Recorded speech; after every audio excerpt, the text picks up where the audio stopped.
Now, I wish to read for a text this afternoon just to start off the life story, found over in the book of Hebrews, the 13th chapter. For Jesus also, that he might sanctify the people, with his own blood suffered without the gate. Let us go, therefore, to him without the camp, bearing his reproach. For here we have no continuing city, but we seek one to come. And my thought is that here we have no continuing city, but we seek one to come. I've stood in Rome, where the great emperors and the cities that they thought they would build immortal, and dig down 20 feet to even find the ruins of it. I stood where the pharaohs had their great kingdoms, and you dig down in the ground to find where the great pharaohs ruled. All of us like to think about our city and our place, but remember, it cannot stand. When I was a little boy, I used to go to a great maple tree. This great, gigantic tree, it was the most beautiful tree. And I could see its great, mighty branches sway in the wind, great, huge trunk. And I said, you know, I believe that this tree will be here for hundreds and hundreds of years. Not long ago, I took a look at the old tree. It's just a snag. For here we have no continuing city.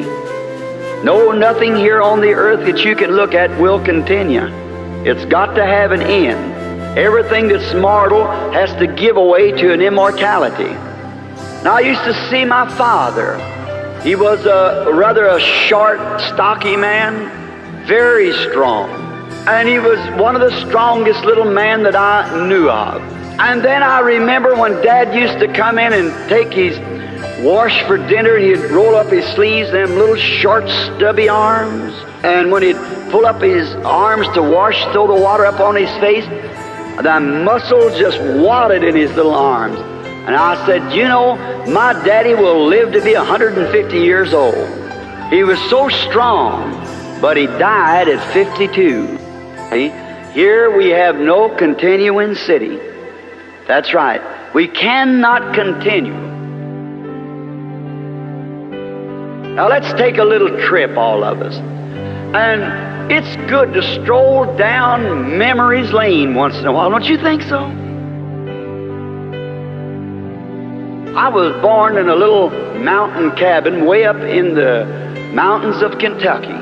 They had one room that we lived in, no rug on the floor, not even wood on the floor. It was just simply a bare floor. And a stump, top of a stump cut off with 3 legs on it, that was our table. And all those little Branhams that pile around there and out on the front of the little old cabin and waller down, looked like where a bunch of possums had been wallering. Out there in the dust, you know, all the little brothers, there was 9 of us, and 1 little girl. And Mother was 15 years old when I was born. Dad was 18. And I was the first of the 9 children. And they told me that the morning I was born, now we was very poor, just the poorest of poor. And we did not even have a window in this little cabin. It had like a little wooden door that you open. I doubt whether you ever seen anything like that. A little wooden door that opens instead of a window. You keep it open in the daytime, you closed it at night. We couldn't turn on the electric lights or even burn kerosene in those days. We had what you call a grease lamp. And I was born on April the 6th, 1909. Of course, you know that makes me a little over 25 now. And so the morning that I was born, Mother said that they opened up the window. Now, we had no doctors. There was a midwife. And that midwife was my grandmother. And so when I was born and my first beginning to cry, and Mother wanted to see her child, and And when they opened up the little window just at the break of day, about 5 o'clock, and there was an old robin sitting by the side of a little bush. Did you ever hear the legend of the robin, how he got his red breast? There was the King of Kings was dying one day on a cross. And he was suffering and no one would come to him. He had no one to help him. And there was a little brown bird wanted to take them nails out of the cross. And he kept flying into the cross and jerking on those nails. He was too little to pull them out. And he got his little breast all red with blood. Ever since then, his breast has been red. He was sitting at the side of the window, chirping as the robins sing, and Dad pushed back the window. And when they pushed the little window door back, that light that you see in the picture come whirling in the window. Says my mother, and hung over the bed.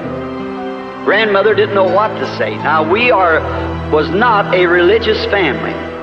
And then when they opened this window and this light stood in there, they did not know what to do. Dad had bought him, Mama said, a new pair of overalls for this event. He's standing with his arms in the bib of the old overalls like the woodsmen and loggers used in those days, and it frightened them. Well, after I'd got up maybe 10 days old or something, they'd taken me up to a little Baptist church called Possum Kingdom.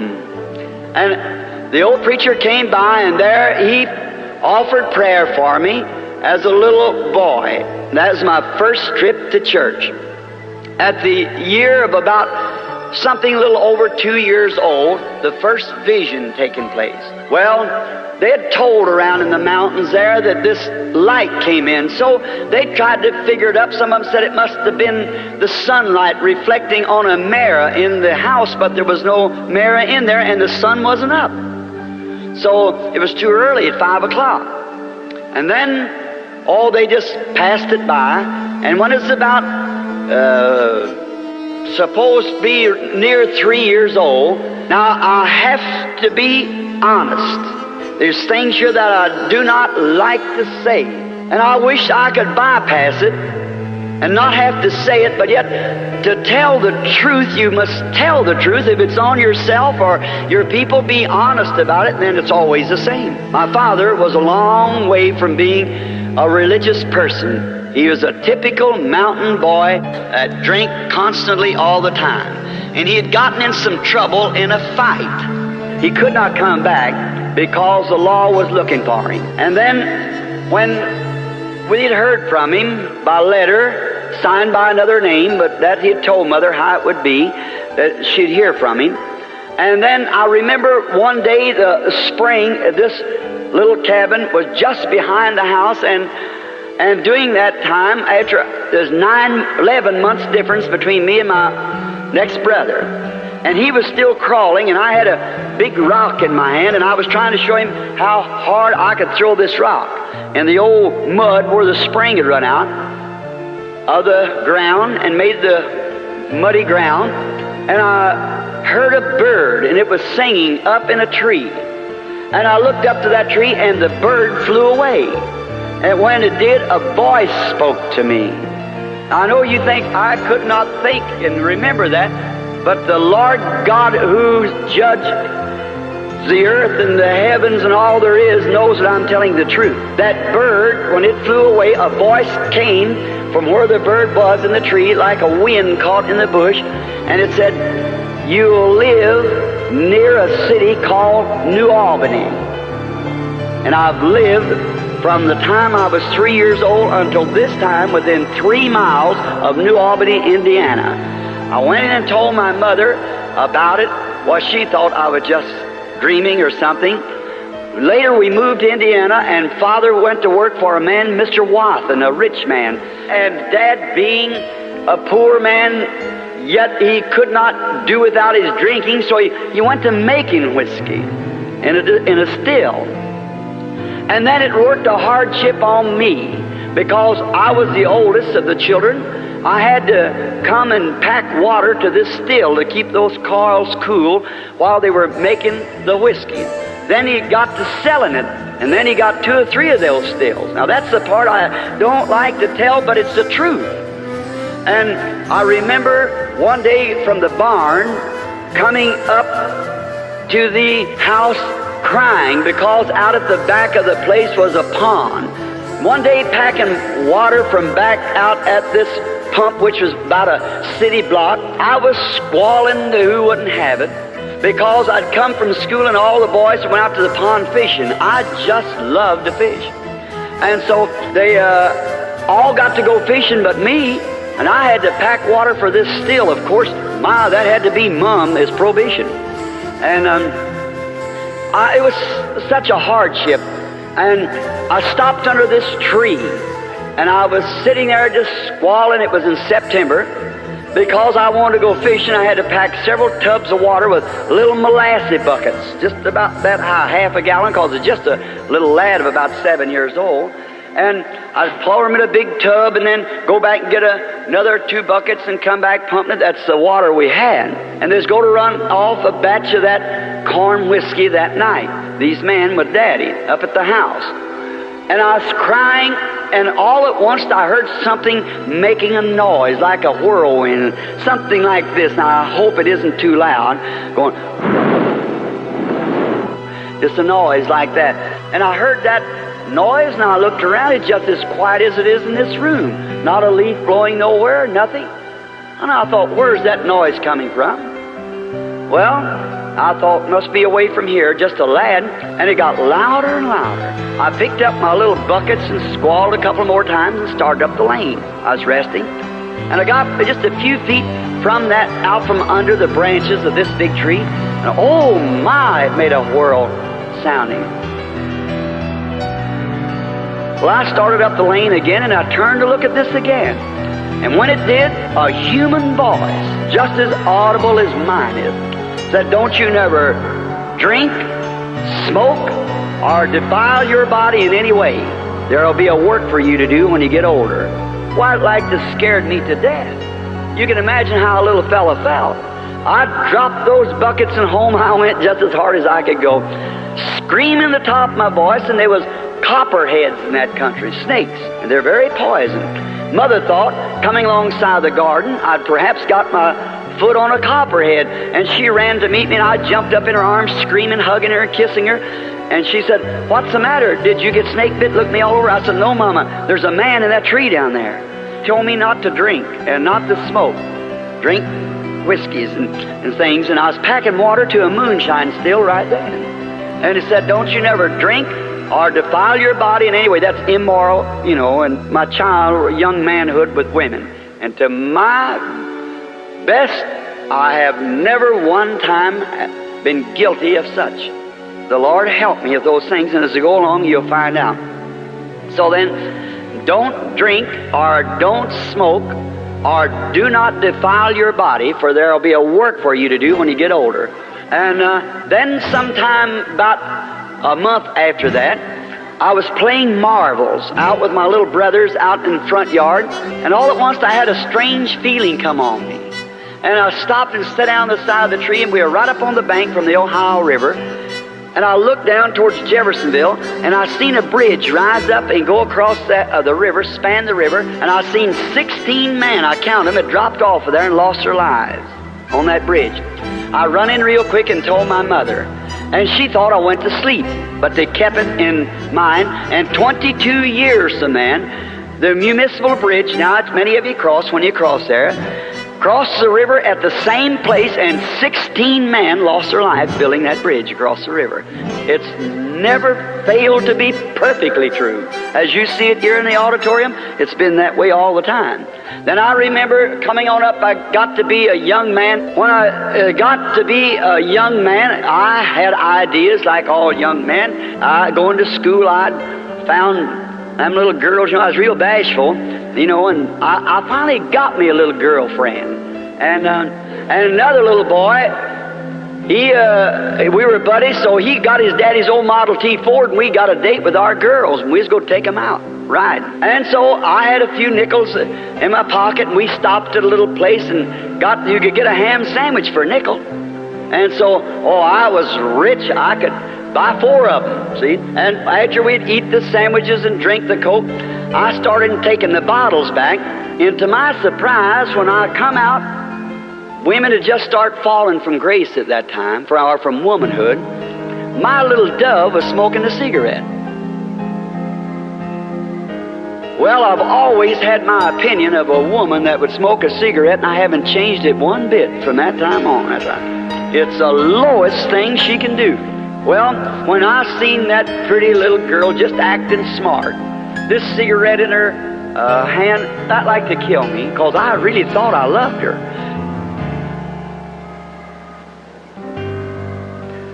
Later on, I found a girl when I was about 22 years old. She was a darling.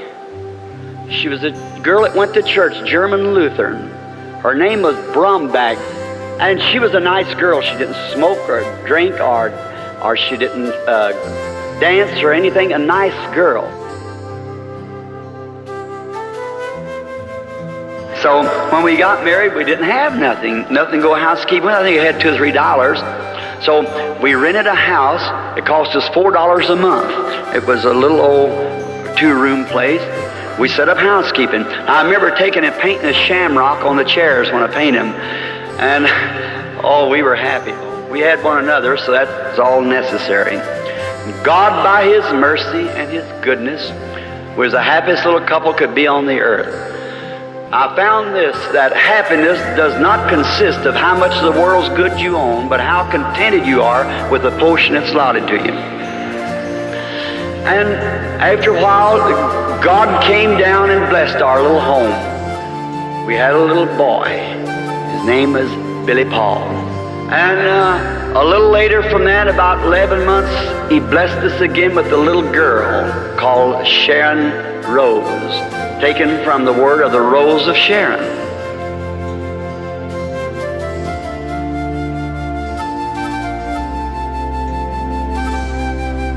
And I remember one day I had saved up my money, and I was going to take a little vacation, going up to a place, Papa Lake, to fish. And on my road back, and during this time, I'm leaving out my conversion. I was converted and was ordained by Dr. Roy Davis in the Missionary Baptist Church, and had become a minister and have the tabernacle that I now preach in Jeffersonville. And I was pastoring the little church, and no money. I pastored the church 17 years and never got one penny. I didn't believe in taking. There wasn't even an offering plate in it. And what tithings I had from work and so forth, had a little box on the back of the building, said, little sign on it, "Insomuch as you have done unto the least of these my little ones, you have did it unto me." And then that's how the church was paid for. We had 10 years loan to pay it, and was paid off less than 2 years. And I never took an offering of no kind. And I remember when she worked so hard to help me to have enough money to go up to this lake to fish. And when I was coming back from the lake, and I began to notice cars that had signs on the back that said Jesus only. And I followed some of them down, and I come to a great big church, and I found out they were Pentecostal. I'd heard of Pentecostal, but they were a bunch of holy rollers. They laid on the floor and frothed at their mouth and everything that they told me about. So I didn't want nothing to do with it. So I heard them all carrying on in there, and I thought, I believe I'll just walk in. So I stopped my old Ford and walked in, and all the singing you ever heard in your life. Well, I listened to some of their teachers. They were standing there, they were teaching about Jesus and how great He was and how great everything was, and about a baptism of the Holy Ghost. I thought, what are they talking about? But you know, something about it, longer I sit there, the better I liked it. There was something seemed to be real good. And that night, I prayed for her all night. I said, Lord, what is this I got into? I never seen such religious people in my life. And I said, help me to know what this is all about. And the next morning, I got down there and invited us for breakfast. Of course, I wouldn't come eat with him because I had nothing to put in the offering. And he said, last night on the platform, there was a young preacher here, a Baptist and said he was the youngest preacher on the platform. His name was Branham. Does anybody know any whereabouts of him? Tell him to come on, we want him to bring the morning message. I stood up there, I said, well, I don't know about this. I was fumbling real nervous, you know, and I got over here around Luke 16, and I thought, where on earth? And I got on the subject, and he lifted up his eyes in hell and cried. Then I cried. Something got a hold of me. My, oh my. I don't know what happened, but when I kind of got to myself, I was standing on the outside. Then people got screaming and shouting and crying, and we had an awful time. When I come outside, there's a fellow walked up to me with a great big Texas hat on, big boots. Walked up and said, I'm Elder so-and-so. Said, won't you come down to Texas and hold me revival? Let me put that down, mister. I put it down like that. Here come a fellow up with one of these little kind of a golf trousers on, where he used to play golf, you know, they had them little blouse thing. He said, I'm Elder so-and-so from Miami. I'd like to... Oh, all right, so I grabbed these things, and home I went. Wife met me, and she said, why you sound so happy about Billy? I said, oh, I met the cream of the crop. My, it's the best you ever seen. Them people ain't ashamed of their religion, and oh, I told her all about it. And I said, and looky here, honey, a whole string of invitations. Them people.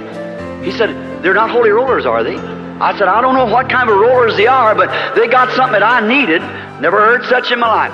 I said, will you go with me? She said, honey, when I married you, I would stick with you until death shall separate us. She said, I'll go. She said, I will tell the folks. And so Miss Brumback asked for me to come up. Well, she said, what's this you're talking about? She said, the very idea. Do you think you'd drag my daughter out amongst stuff like that? Said, ridiculous. That's nothing but trash that the other churches have thrown out. I said, but you know, Miss Brumback, down in my heart, I feel that the Lord wants me to go with them people. She said, you go back up to your church until they're able to afford a parsonage for you and act like a man's got some sense. Said, you're not taking my daughter out through there. I said, yes, ma'am. I turned around, walked out, and Hope started crying. She came out, she said, Billy, regardless of what Mama says, I'll stay with you. Bless her heart. And I said, oh, that's all right, honey. And I just let it go.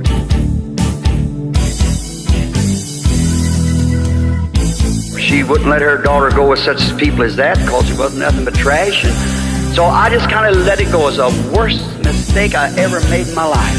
One of the worst.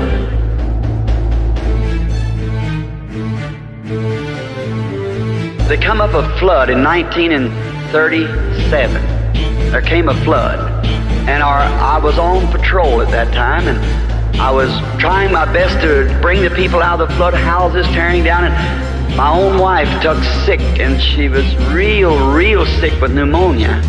And they took her out to the regular hospital so full we couldn't put her in there, so we take her out to the government where they had a room out there. And so then they called me back out, and I always lived on the river and quite a boatman. So I was trying to get the people, rescue them from the flood. And then they called me, said, there's a house over on Chestnut Street's about ready to go in. There's a mother and a bunch of children in there. Said, if you think your motor can get into them. I said, well, I'll do all I can. And I shooting those waves, the dike had broke up there, and oh my, they were just washing the city out.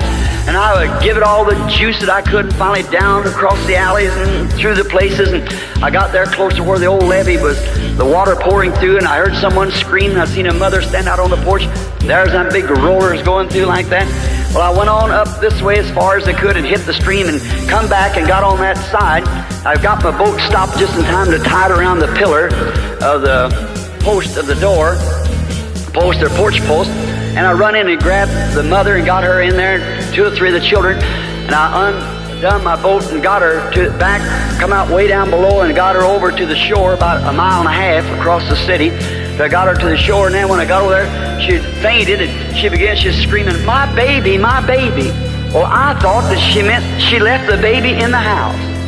Ooh, I tucked back again while they were trying to take care of her, and I come to find out she was wanting to know where her baby was there. There was a little fellow about 3 years old, and I thought she meant a little nursing baby or something.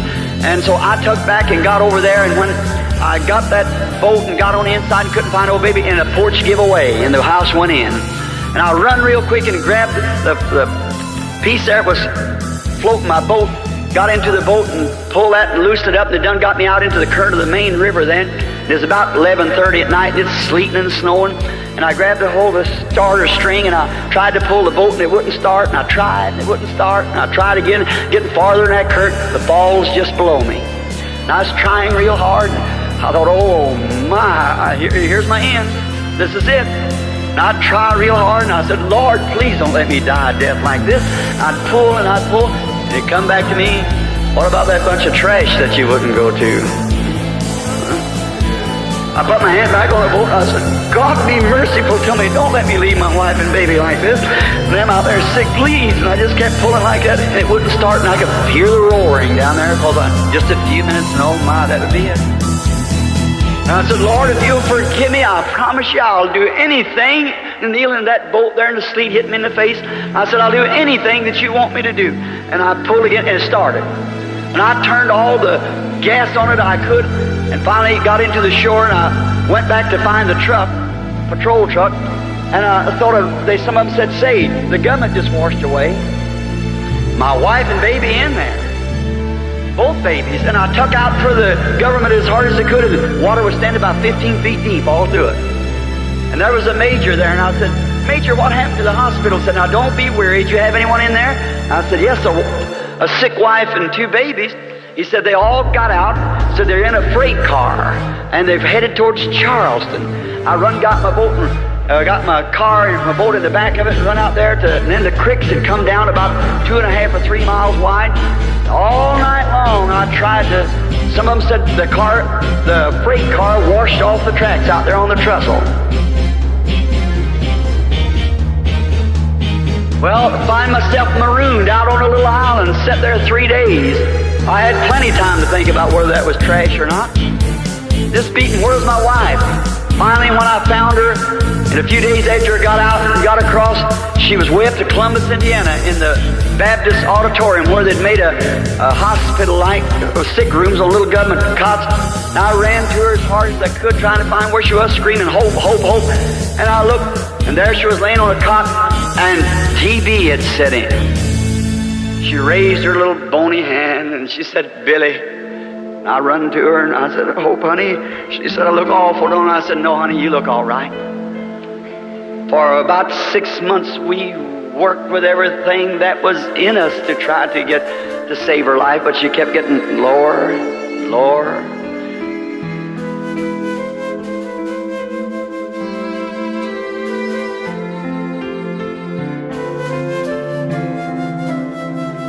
One day I was on patrol, and I had my radio turned on, and I thought, I heard him say, make a call on the radio, said, for William Branham, wanted the hospital at once, wife dying.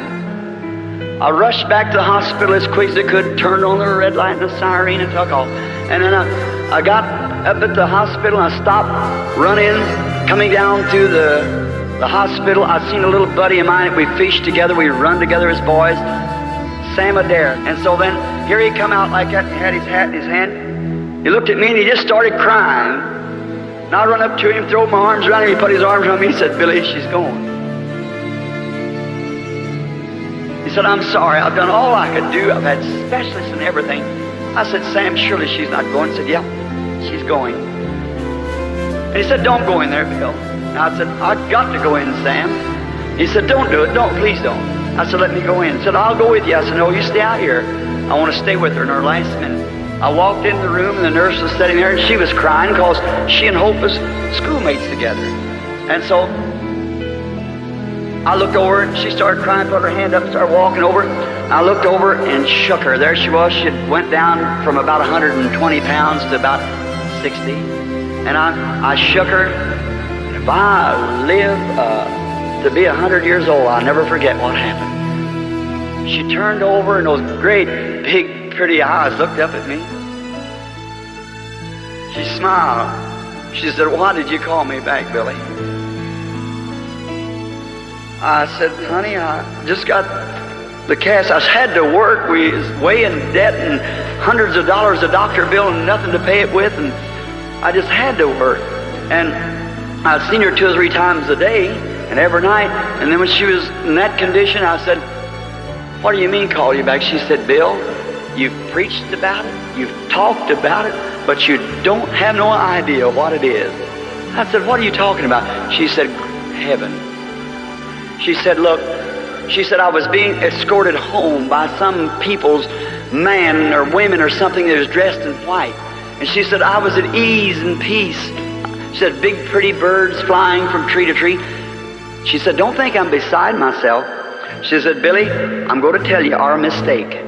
She said, sit down. I didn't. I knelt down. Took her hand. She said, you know where our mistake is? And I said, yes, sweetheart, I do. She said, we should have never listened to Mama. Them people were right. I said, I know it. She said, promise me this, that you'll go to those people. Said, because they're right. And she said, raise my children like that. And she said, I want to tell you something. She said, I'm dying. I said, I don't dread going. Said, it's beautiful. She said, the only thing I hate to leave you, Bill. And I know you got these 2 little children to raise. She said, promise me that you'll not stay single and let my children be pulled about from pillar to post. That's a sensible thing for a 21-year-old mother. And I said, I can't promise that, Hope. She said, please promise me. Said, one thing I want to tell you. Said, you remember that rifle? I'm just crazy about guns. And she said, you wanted to buy that rifle that day and you didn't have enough money to make the down payment? I said, yes. She said, I've been saving my money, my nickels, to try to make that down payment on that rifle for you. She said, now when this is over and you go back home, look up on the duofold, or the folding bed, under that piece of paper on top, and you'll find the money there. She said, promise me that you'll buy that rifle. You don't know how I felt when I seen that $1.75 in nickels laying there. I got the rifle. And she said, now don't live single. And she said, she didn't know that what was fixing to happen in a few hours, man. And I held her darling hands while the angels of God packed her away. I went home. I didn't know what to do. I laid down there at night, and I heard, I think a little mouse was in the old grate where we had some papers in there, and I shut the door with my foot in there, hung her kimono on the back, laying down there in the morgue. And just in a little bit, someone called me, said, Billy, is Brother Frank Roy, said, your baby's dying. Said, Doc's up there now, and said she's got tubercular meningitis. She nursed it from her mother. And said she's dying. I got in the car, went up there, and there she was, a sweet little thing, and they rushed her to the hospital. I went out to see him. Sam come up and said, Billy, don't you go in that room. You got to think of Billy Paul. Said she's dying. I said, Doc, I got to see my baby. He said, no, you can't go in. Said she's got meningitis, Billy. You'd pack it to Billy Paul. And I waited till he got out. I couldn't stand to see her die and her mother laying down there in the undertaker's establishment. I tell you, the way of a transgressor is hard. And I went, slipped in the door, and when Sam went out, the nurse went out, I went out into the basement. It's a little bitty hospital. She's in an isolated place, and the flies is in her little eyes. They had a little, what we call a mosquito bar, a little netting over her eyes. And she was a little spasm. Her little fat leg was moving up and down like that, and her little hands with that spasm. And I looked at her, and she's just big enough to be cute, about 8 months old. And her mother used to set her out there with her little 3 corners on, you know, in the yard when I'd come up and I'd toot the horn, and she'd go goo, goo, goo, goo, reaching for me, you know. There laid my darling dying. I looked down to her and I said, Sherry, you know Daddy? You know Daddy, Sherry? And when she looked, she was suffering so hard that one of them pretty little blue eyes had crossed. It like it tore my heart out of me.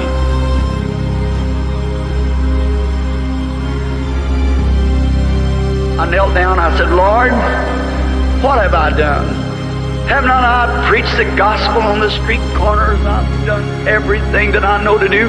Don't hold it against me. I never call them people trash. It was her that called them people trash. I said, I'm sorry it all happened. Forgive me. Don't take my baby. And while I was praying, looked like a sheet or cloth come down, I knowed he had refused me.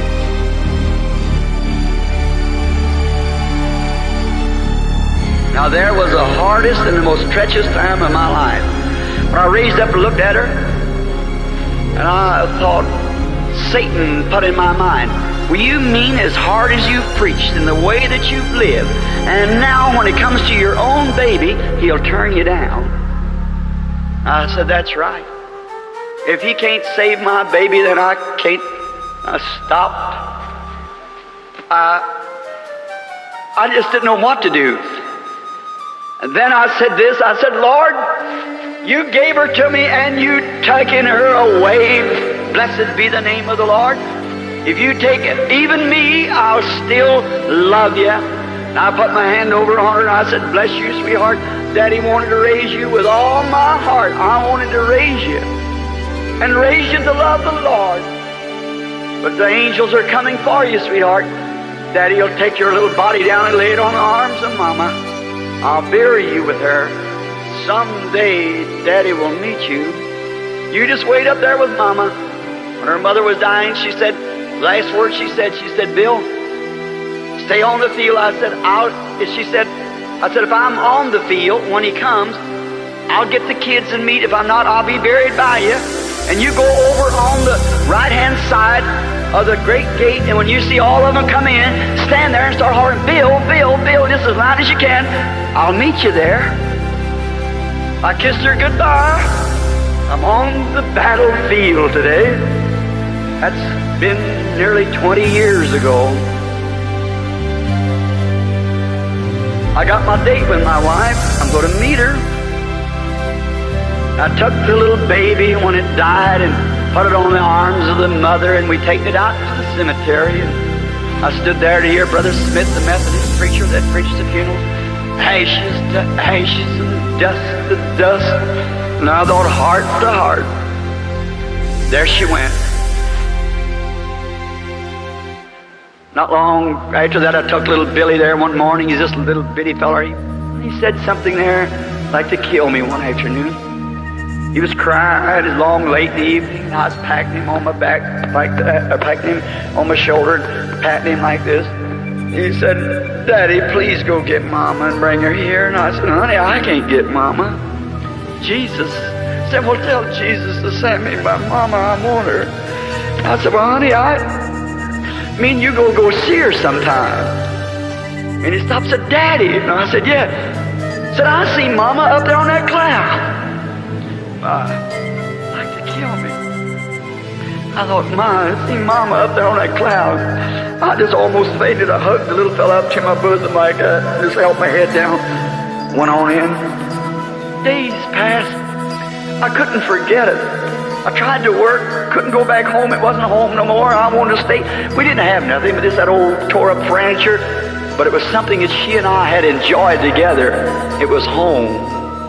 And I remember one day I was trying to work in the public service. I went up to fix an old secretary was hanging down. It was real early in the morning, and I climbed up this cross, and I couldn't get that baby up. I could see my wife going, but that baby going, just a little bitty thing. And I was on there and I was singing, on the hill far away stood an old rugged cross, and the primaries run down to the transformer and went out into, secondary. And I was hanging up there on it, and I happened to look at the sun coming up behind me, and there my hand stretched out, and the sign of that cross on the hillside. I thought, yes, it was my sins that put him there.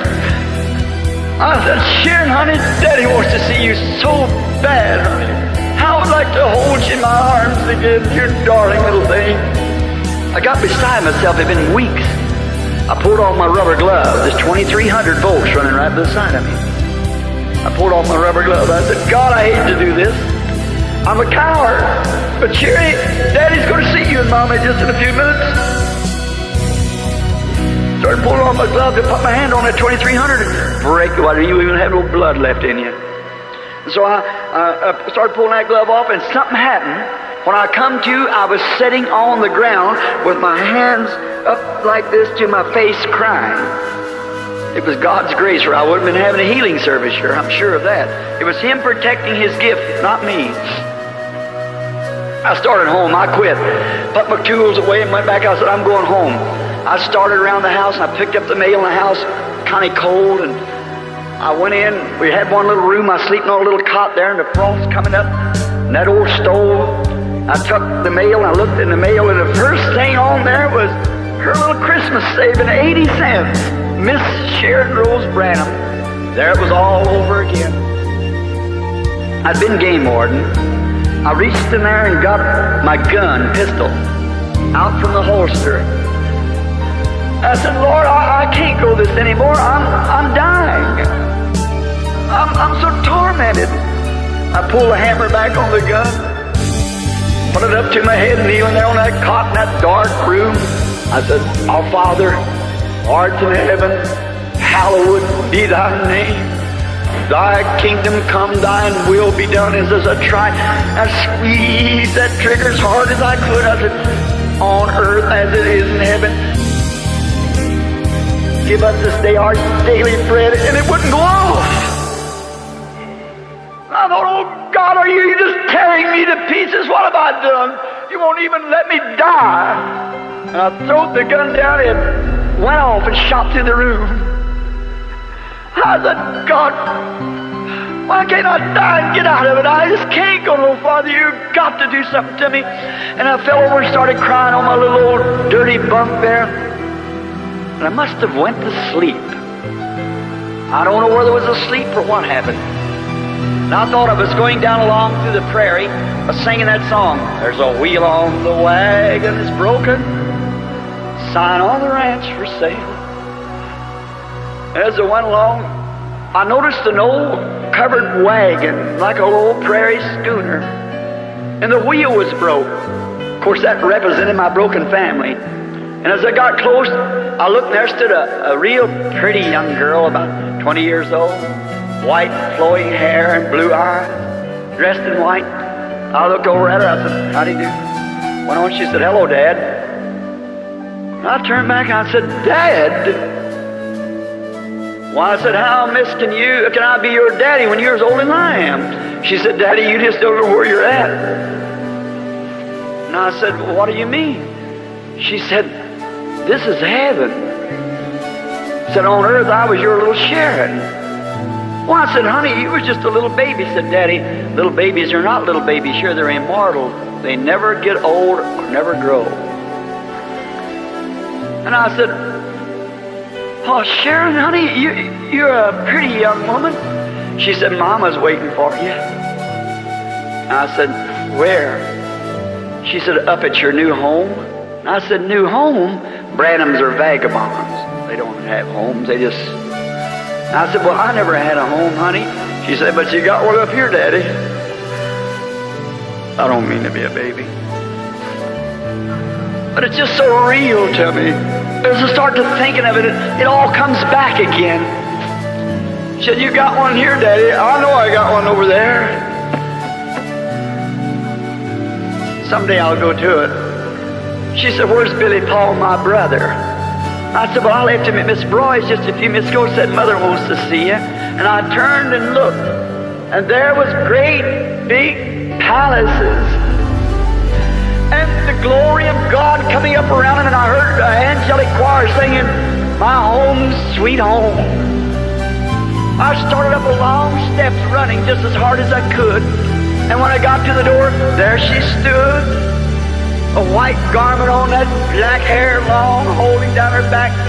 She raised out her arms as she always did when I come home tired from work or something.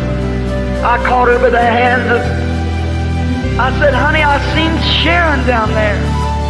I said, she made a pretty girl, didn't she? She said, yes, Bill.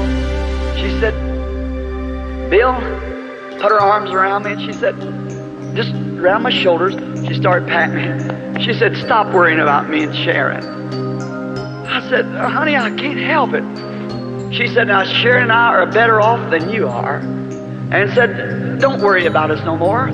Will you promise me? And I said, I said, I've been so lonesome for you and for Sharon, and Billy cries all the time for you. I said, I don't know what to do with him. And she said, it'll be all right, Bill.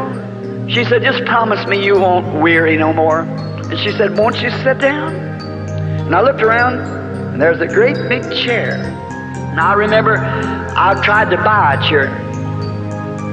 I tried to buy a chair one time. We just had them old common wooden bottom chairs for that breakfast set. We had to use them, the old chairs we had. And we could buy one of these chairs that let back in the back like I forget what kind of easy rest chair, and it cost $17. You could pay $3 down and $1 a week. And we got one, and when I come in, I'd work all day and preach till midnight around the streets and wherever I could preach. And one day I got behind on my payments. We couldn't make it, and it got day after day. And finally, one day they come and got my chair, took it. That night I never will forget. She had me a cherry pie baked, poor little old thing. She knew I was going to be disappointed. And after supper, I said, what's you so good about tonight, honey? And she said, say, I had the boys over in the neighborhood to dig you some fishing worms. Don't you think we ought to go down to the river and fish a little while? And I said, yes, but... And she started crying. I knew there was something wrong. I had an idea, because it already sent me a notice it's coming to get it.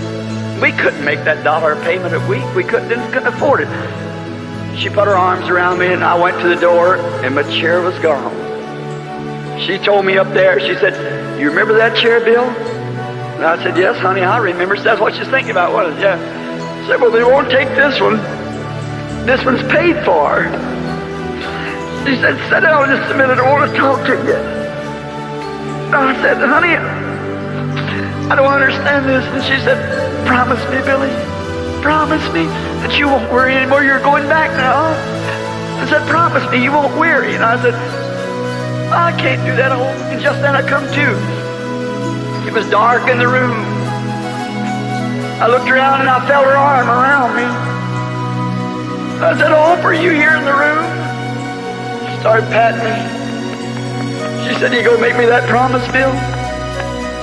Promise me you won't weary no more? I said, I promise you. And then she patted me 2 or 3 times, and she was gone. I jumped up and turned on the light, looked everywhere. She was gone. But she's just gone out of the room. She isn't gone, she's still living. She was a Christian. Billy and I went to the grave here some time ago, packing a little flower for his mother and sister just on an Easter morning, and we stopped. The little fellow started crying. He said, Daddy, my mom is down there. I said, no, honey, no, she ain't down there. Sister ain't down there. We got a folded over grave here, but way across the sea there's an open grave where Jesus rose, and someday he'll come, he'll bring Sister and Mama with him. I'm on the battlefield today, friends. I just can't tell anymore. God bless you. Let's bow our heads a minute.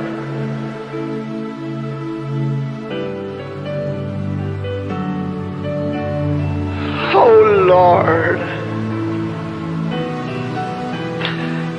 Many times, Lord, I'm sure people don't understand when they think these things come easy. But there's a great day coming when Jesus shall come and all these sorrows will be wiped away. I pray, Heavenly Father, that you help us to be prepared. And that last promise, when I kissed her on the cheek that morning and I'd meet her there that day, I believe she'll be standing at that post screaming my name. I've lived true to that promise since, Lord. Around the world, in all kinds of places, trying to bring the gospel. Getting old now, tired and wore out. One of these days I'm going to close this Bible for the last time. God, keep me faithful to the promise. Keep your grace around me, Lord. Let me not look at the things of this life, but live for the things that's beyond. Help me to be honest. I don't ask for a flower bed of ease. No, Lord, when my Christ died there under suffering, and all the rest of them died like that. I don't ask for any easy thing. Just let me be honest, Lord, truthful. Let people love me so I can lead them to Thee. I pray that Your mercies rest upon each of us here, and those who are here, Lord, may not even know You, and maybe they've got some little loved one across the sea yonder. If they've never fulfilled their promise, may they do it now, Lord. Excuse my breaking down, but oh my, you don't realize, friend. You don't know what sacrifice. That's not a spot hardly of the life story.